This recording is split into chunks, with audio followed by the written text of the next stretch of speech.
ប់ហើយចងស៊ីស្បៃធ្លាប់តែឃើញមនុស្សថាអូស្បៃហើយឥឡូវចងស៊ីស្បៃហ្នឹងបងនេះដល់ក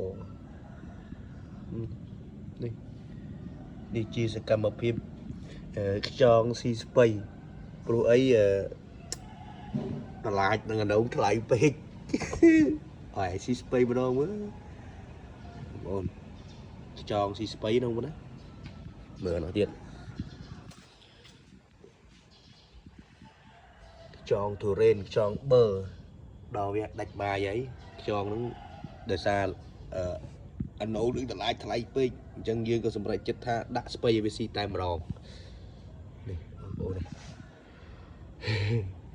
ស្បៃបាទស្អីក៏ស៊ីដែរពួកនេះហើយ